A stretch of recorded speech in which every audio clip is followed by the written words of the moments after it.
nenhuma palavra falada dá causa para retorção por meio desse tipo de agressão física. Até porque um dos pré-requisitos para que a defesa seja legítima é a proporcionalidade da reação, o uso moderado dos meios necessários para fazer cessar o dano. Lula da Silva normaliza a violência política ao afirmar que ditaduras não passam de narrativas de autoritarismo.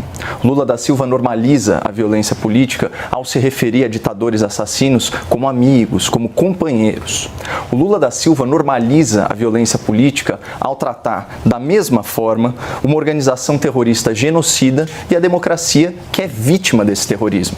O Lula da Silva normaliza a violência política ao revelar em entrevista oficial os seus desejos de vingança contra um senador da República.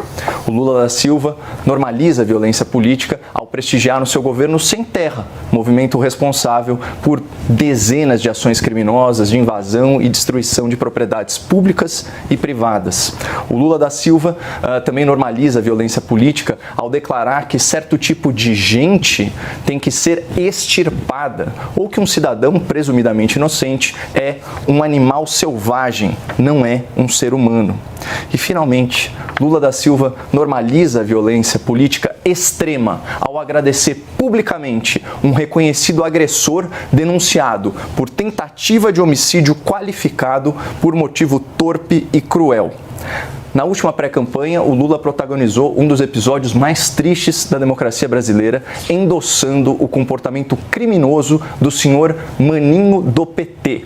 Aspas para o jornal Gazeta do Povo, em julho de 2022. Em São Paulo, Lula agradece ex-vereador do PT, réu por tentativa de homicídio.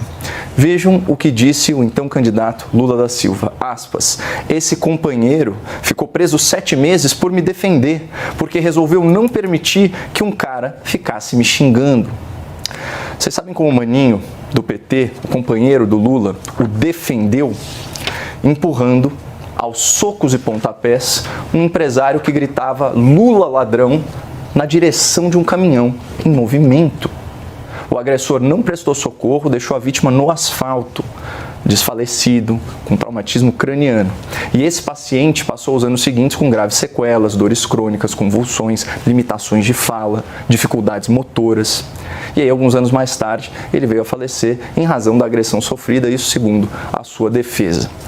Mas Lula, já desencarcerado, já livre da justiça, em plena campanha, fez questão de registrar sua gratidão pelo comportamento criminoso do tal Maninho do PT. Aspas novamente. Quero, em seu nome, agradecer a solidariedade do povo. Essa dívida que eu tenho com você, a gente jamais pode pagar em dinheiro, a gente pode pagar em companheirismo. E vejam que interessante, então, a semelhança das narrativas do Lula da Silva e do José Luiz da Atena ao justificar a violência política a seu favor. O Lula disse que o Maninho do PT, o agressor, estava defendendo a sua honra ao empurrar um homem contra um caminhão em movimento.